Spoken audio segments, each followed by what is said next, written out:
Welcome boys and girls, Christine here with the Systemic War demo by Play of Bal. They are a small developer from Poland, and they're very interesting because they actually have geopolitical experts helping them make the game, or really being part of the core development team. I'm uncertain on that subject. Maybe someone from Poland who knows better can tell me on that. Now, this is a demo. It's not the full game, but we need to understand this is a grand strategy game with real-time battles. Though it's not like Total War from perspective two armies meet, you have a generic battle there. At least that wasn't in the previous version I played. So I got early access. Initially it was skirmish, then it got updated to this version, but now the full demo has done further updates. So I'm not entirely certain. I think they need to kind of explain what they've added and all that and how certain systems work. But that's the point of this video. My understanding of how things work and how to handle it. One very important thing that they've added in this version of the game, in this version of the demo, is now you can save and load on the campaign layer. You can't save and load in skirmish battles. And I do think they need to add that functionality. I think it's very important, but just being able to save on the campaign layer is so crucial. On top of that, they've moved the start date from 2022 to 2021. So previously, you had 2022 just as Russia was invading Ukraine. Now we have 2021. So it gives you more time for what's about to happen. What happened in the previous version is that Russia would always invade Ukraine, they would always take over Ukraine, then they would give an ultimatum to the Baltics, and then they'd attack Poland. So, well, they would issue an ultimatum to Poland, and you could only refuse it, so that's triggered the war. But there are multiple ways. So this demo is leading you down a certain specific path of war with Russia, because they want that friction, they want that interaction. I imagine so. I don't know if that's changed. I guess we'll find out. But let's start this campaign. Right here. Okay, so public finance remains stable. Okay, attention. All right. So we have two things that we can do. We can do hybrid operations, and a lot of the decisions that you have on a campaign level are going to be dictated by hybrid actions. Essentially, you know Russia is going to invade Ukraine. And you know, at least in this version, Ukraine is going to fold very quickly. You can't stop that right now. But you have various options. You can go and defend the Baltic states. You can deploy forward, but that means when Russia issues its ultimatum, you'll end up at war with them. There's all kinds of options. You can trigger the war itself. You actually have the button right here. But that is not recommended. You have to balance out escalation level, faction strength, decision making, and then on top of that, military support from allies. Because one of the most important things to do over here in the campaign is to make sure that you have diplomatic support high. Because if it's low, if it goes in the red, they'll support your enemies. Not necessarily American troops joining Russia, but they won't support you and they'll undermine you.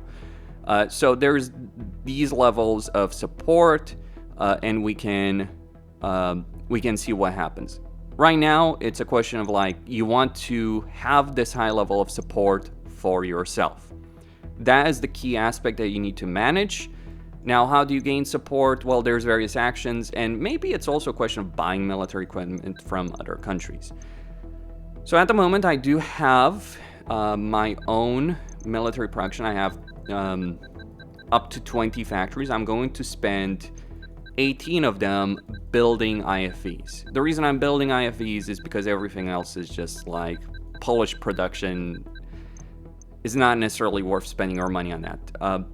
Beyond that, what I'm going to do as well is I'm also going to get artillery. And the kind of artillery that I will be getting are going to be crabs.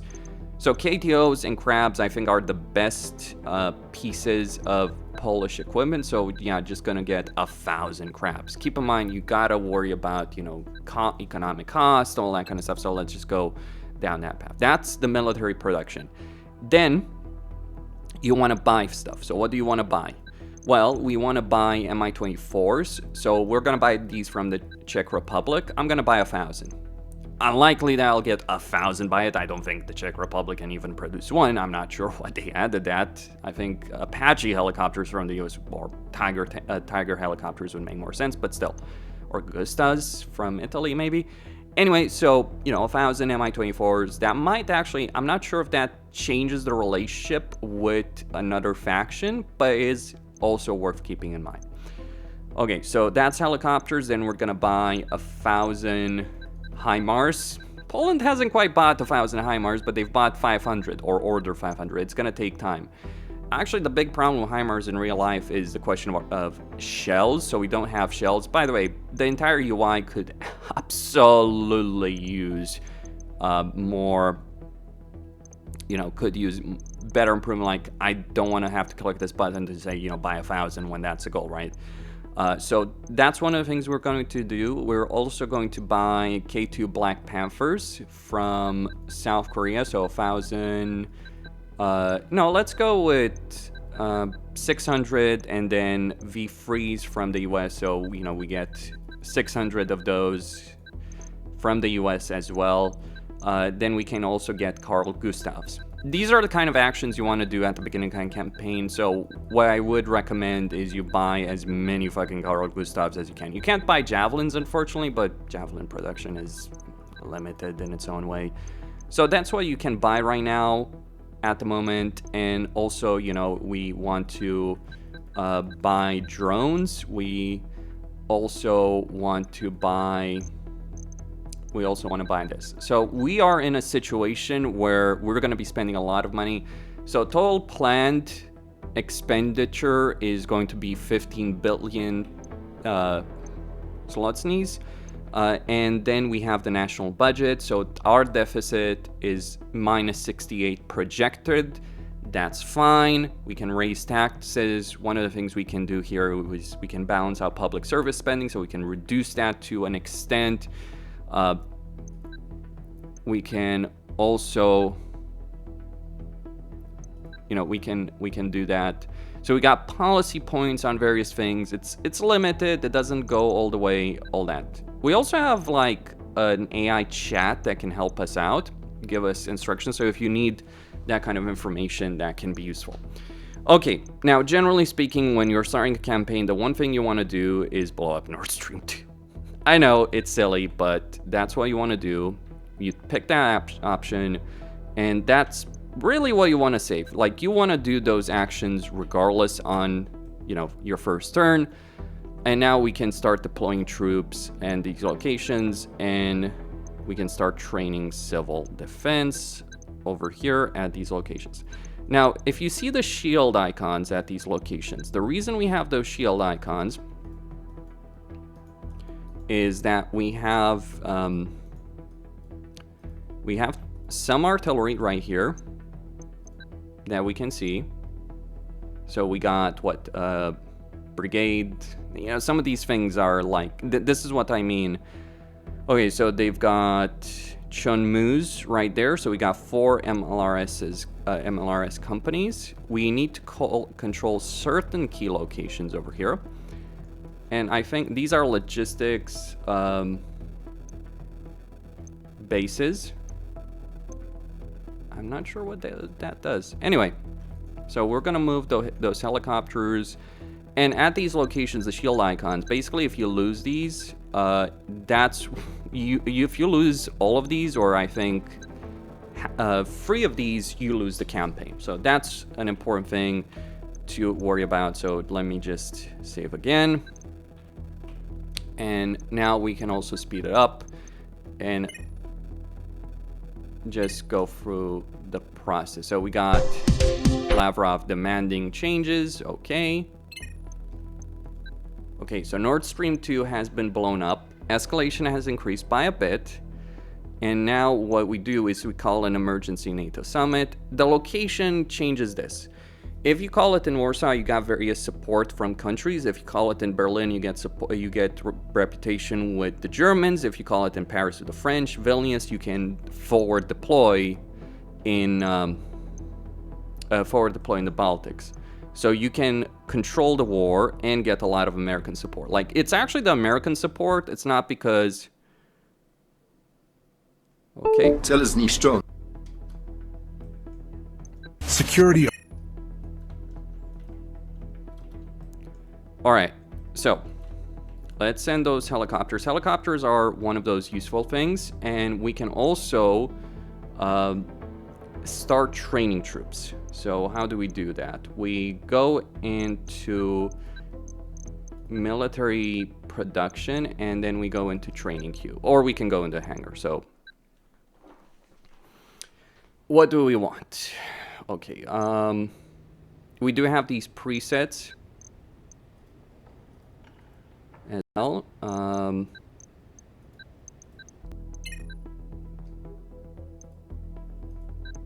right, so hybrid actions. So we've gotten a lot of American support.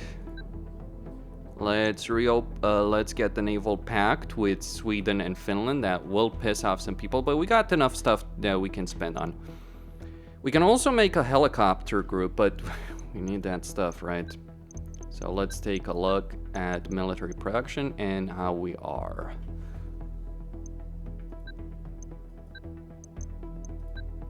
Assigned, okay.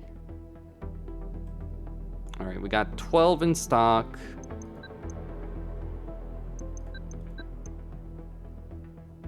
$24 in use, okay.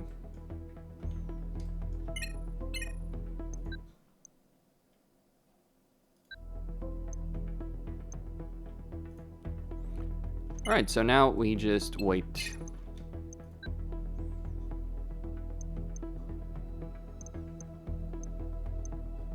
We did that NATO conference, or have we?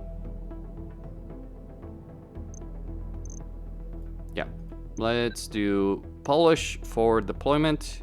America will love that one.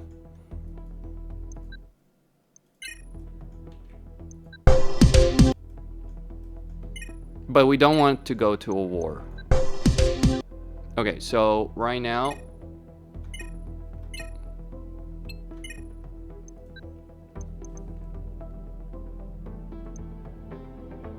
all right, Germany would not care for that. But we need to de-escalate certain things. We can worry about, yeah, we can worry about that later because we don't have a lot of time. So let's focus the war crimes. Now that would escalate things. We can also try and, yeah, let's go with that. We got a German unit. So Kiev has fallen. And now we take a look at military production, training queue, and we deploy them here. All right, that's a strong unit. Let's move them over there. And let's, and now I save again, because again, just this kind of situation does require a bit of careful maneuvering. And now I go back into the hangar. And what I'm looking to do, add a new brigade, our cavalry brigade, and we make, yeah, forget that, air company.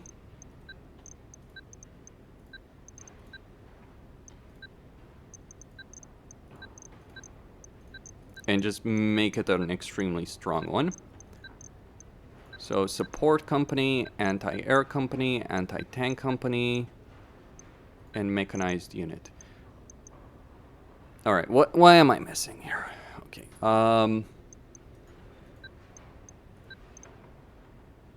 okay, what am I?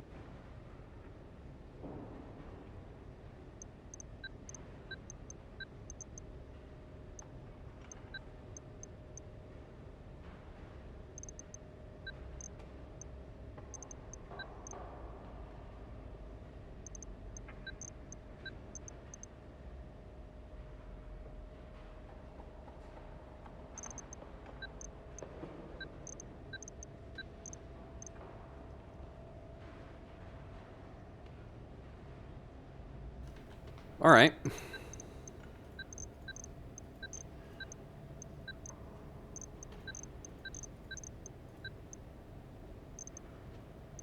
All right, so we need, let's go with that one. So we need, damn, we need machine guns. That's not ideal.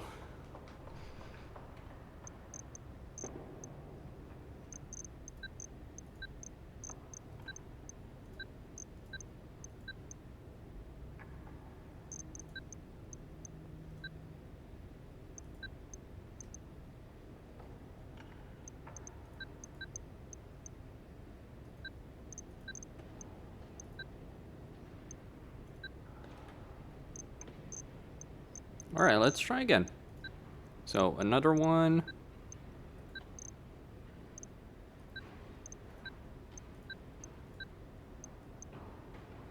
All right, let's try our artillery one.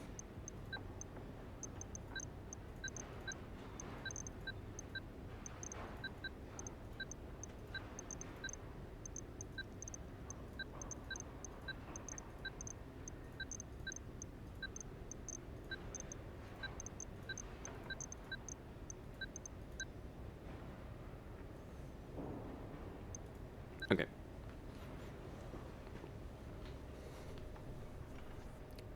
So clearly what we do need is machine guns. Let's see what we can buy.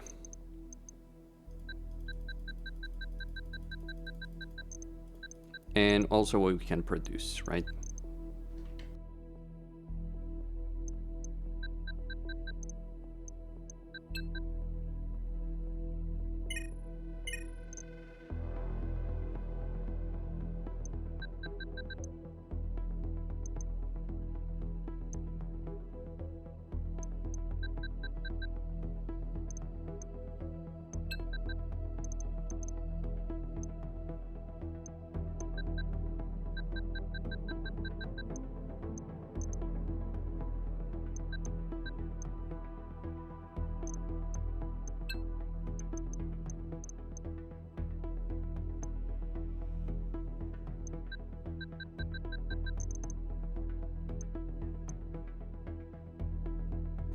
All right.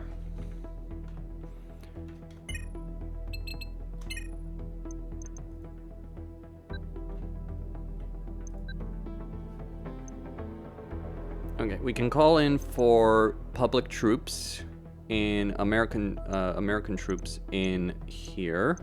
We can also escalate a bit, quite a bit. So what I think I am going to do is, I could call in American support, sure, but that can wait. You know, that's not really a priority right now. And we do have the Belarus option, but the Belarus option starts a war with you in Russia.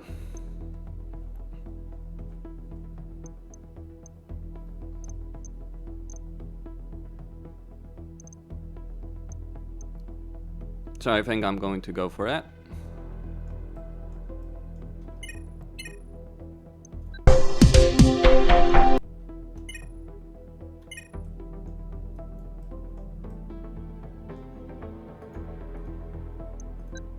And since Ukraine has been invaded,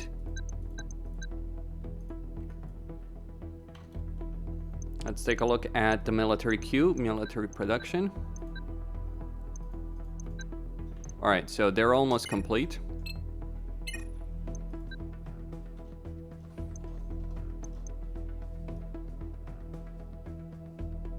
$11 right there.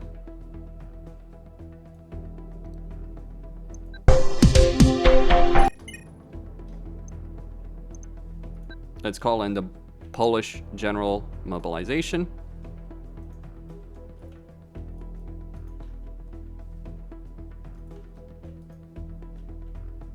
Move the units right there. You want to keep your artillery safe, so to speak.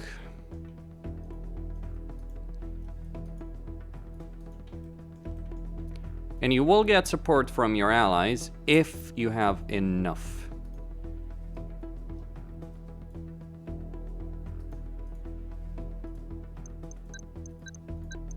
What's a bit annoying though is you have to constantly micromanage all of this, but it is important because it does slow down their ability to take territory. So we're just gonna move that artillery. We're going to move all of these brigades right here.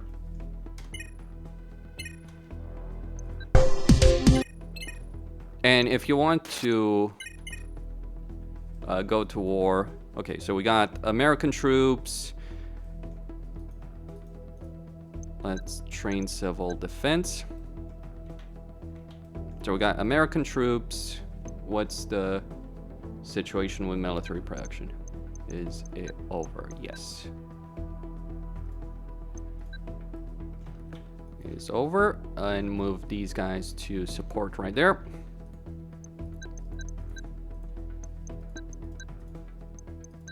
That is going to be the goal.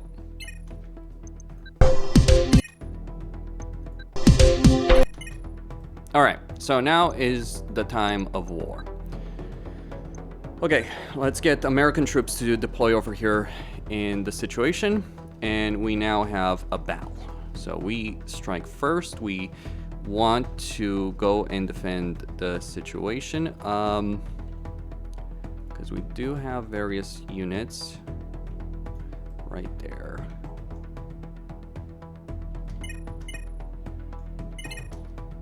Now, you do get these battles, and you can fight them manually if you want, or you can just auto-resolve them. But keep in mind, it's only going to be those battles that you can fight manually. Okay, back to battle panel. And we also have other things that we can do. We finally gotten some NATO aid. Alright, so there is a couple of units there.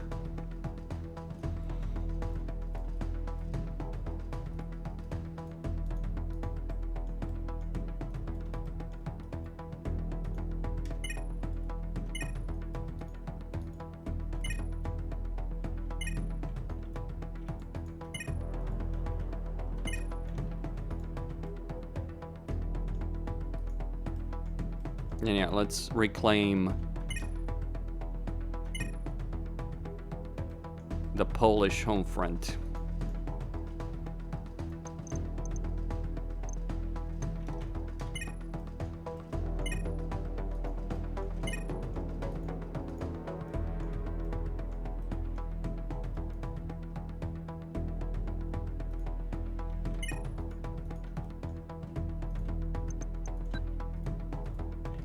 Now, units will replace lost equipment.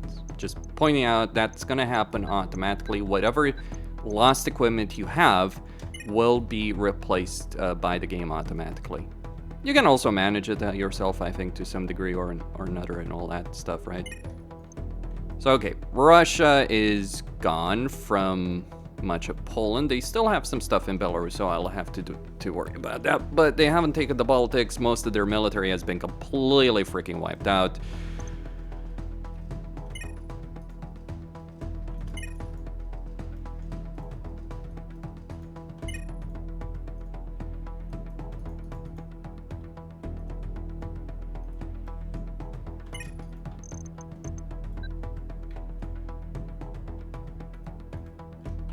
Could use more units. So let's go save.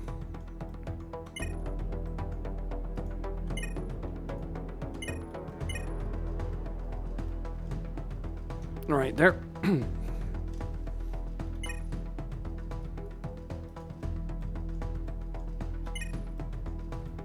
That battle is going.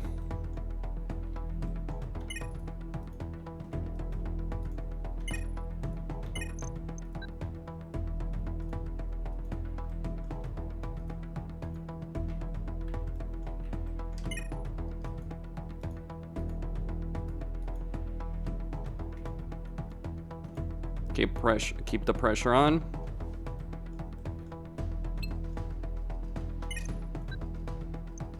All right, America is not too happy about what we've been doing over here. Let's throw a information campaign. So we drove Russia out of much of our territory. and now we can, that artillery brigade is free to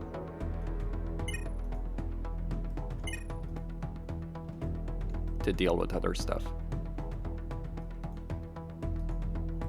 Pursue and annihilate.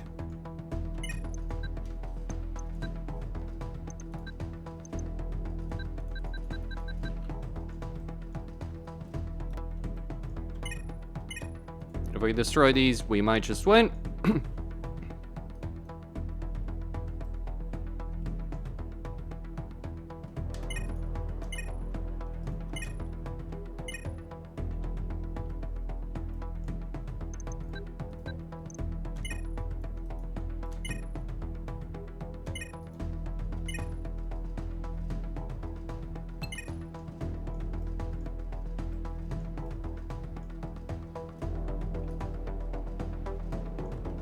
All right.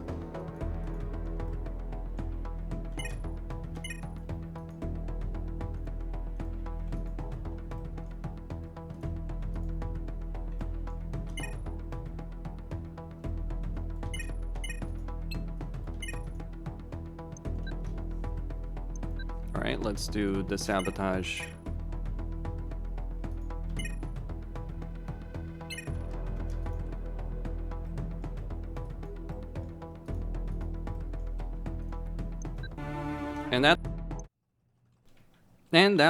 That was it. Victory. Was pretty fun. Was really fun. So yeah, you do have actual real-time battles you can fight, but there's only the skirmish battles, so there's only those 4 battles. The units you bring do matter, and yeah, look, there's all kinds of things you can do. You can win this without training a single unit, all that kind of stuff. That was me surviving Russia's Zerg tactics. Also, the Baltics did stay kind of intact. Russia did try and throw everything against Poland, and it's just like, beat the crap out of them. That was essentially it. Now, you can also be proactive. You can start the war on your own if you want to. Just bear in mind there is a cost to doing so. You don't want to piss off the United States and everyone else, basically. So, pretty fun game. Pretty good. I hope this was useful, but it's just like, as far as I see it, it is about managing support. It's about that. And, of course, it depends on your power level with regards to things. Like, do you want to go to war immediately? Do you want to wait? Obviously, nuclear and Air Force aspects as well. But it's a really fun and engaging game. Now, I didn't show the real-time battles, but they are there. I think there is work to be done, especially those real-time battles, because it can feel very grindy and kind of like the worst aspects of a game like Orno. But they do exist, and the systems are not bad, but again, work in progress. I think they've got a lot of things to do, but the question is the core game good? Yes. Hopefully this was useful to you guys. Christine signing.